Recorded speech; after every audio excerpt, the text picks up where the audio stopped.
How stupid do you think we are? I made a movie about two dumb guys,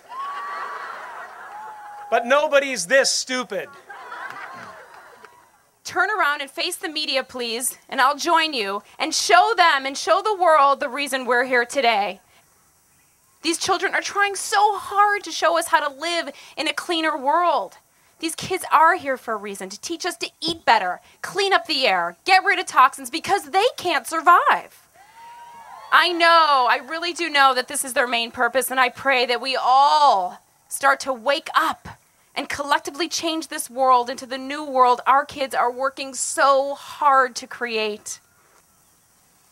If we've learned anything from Hurricane Katrina, it's that we can't always rely on government agencies to do the right thing.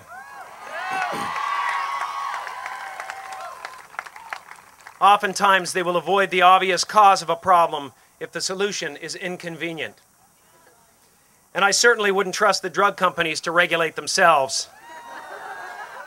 I read these studies, and I saw studies that weren't even good for it. It wasn't even high-quality fraud.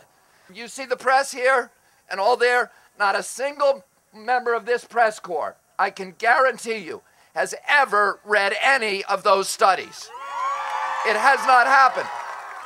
What they read was the CDC's description of those studies, which has nothing to do with what's in the studies.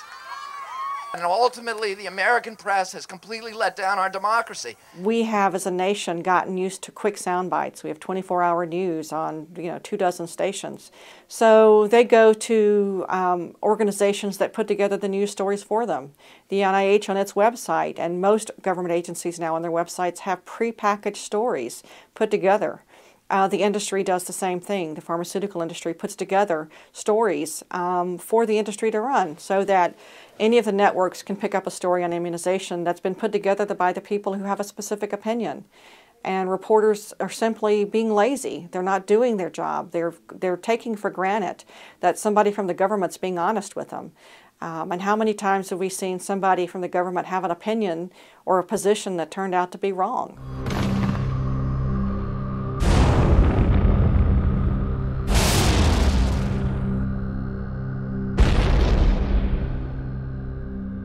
"30 years ago, I was involved in a serious investigation of vaccines, and I called various media people, including the New York Times, with evidence that there was a serious vaccine regulation problem in the United States. And the guy from the New York Times said, I've looked into my files, and I don't see any stories saying there's a serious regulatory problem. So as far as I'm concerned, there's no serious regulatory problem. We kept working away, and we had a lot of help from people inside the government and ended up with hearings by Senator Ribicoff that caused the agency at NIH that regulated vaccines to be closed down, caused the Attorney General to rule that it had been violating the Food and Drug Law for the past 30 years. That was 30 years ago. Caused a situation in which it laid the groundwork for proving that the swine flu vaccine was in fact unsafe, ineffective, and in my opinion, a fraud. All of that was done in spite of the fact that the press systematically said, we don't see any problem in vaccines. The very thing they're saying now.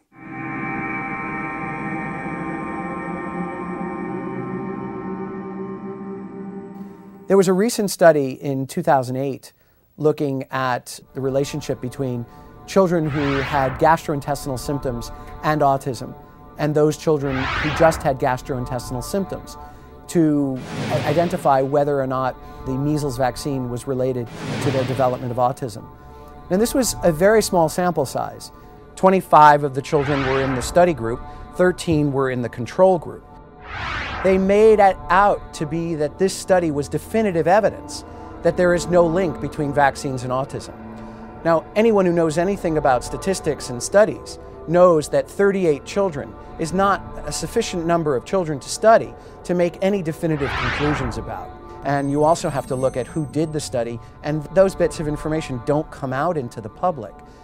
Unfortunately, what happens is pediatricians and family docs hear the literature and take it as gospel and then start reporting to parents all over the place that indeed there are no worries about the relationship between the development of autism and the administration of vaccines. But the docs aren't looking at the studies. And unfortunately, what happens in our society is if there's a select group that makes something a truth and enough people hear about it, then a lot of people are going to believe that it's true without actually investigating for themselves. The argument that these ideas about vaccines are based on science is actually not a sound argument. Most of the research that's done on vaccines is paid for by people who are either manufacturing or selling vaccines. These people are biased in what they do. All of the safety studies done on vaccines are done by the companies that manufacture the vaccines. The approval of the safety and the approval of the administration of these vaccines is most often done by the employees of the vaccine manufacturers as well. This is a huge conflict of interest. If we want to understand whether these vaccines are safe, we need to have independent researchers looking at these studies and doing them without the financial and the medical interests that are influencing the decision making. The American Academy of Pediatrics is the union of pediatricians. And one of the things I think you learn about unions is that their job is to advocate for the livelihood of their members. And I think pediatricians are by and large wonderful people. They get into the business of pediatrics because they want to help children and make them healthier. It's a very difficult thing for most pediatricians to come to grips with the idea, even the suggestion, that their care of children may have caused more harm than good. The CDC and the FDA and even the NIH continue to say there's no evidence of harm because they are only focusing on the epidemiological studies that the CDC funded. They are not looking at the studies out of MIT and out of Columbia, the studies that Dr. Haley has done. They have completely ignored the hard science, which to me is an absurd thing because at the NIH in the 90s, when I was there, you only looked at the hard science. Epidemiology was something that was not given the high priority that is given today in this discussion. This whole process is designed specifically to make a market for vaccines.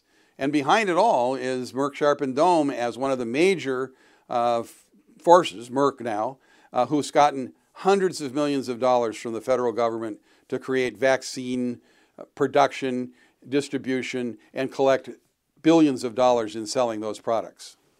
No one who works for a company should be allowed to be on those committees. No one who works for an agency that distributes those vaccines should be allowed to be on those committees.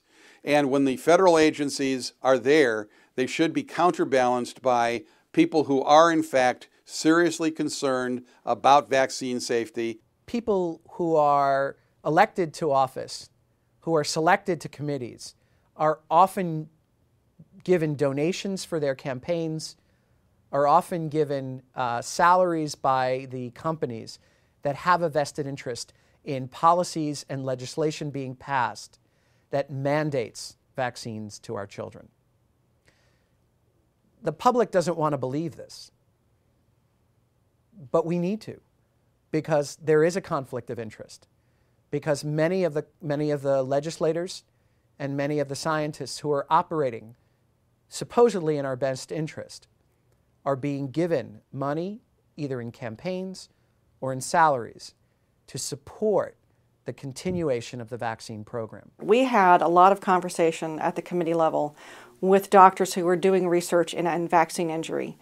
Everyone who came before our committee and testified in a public forum lost their NIH funding.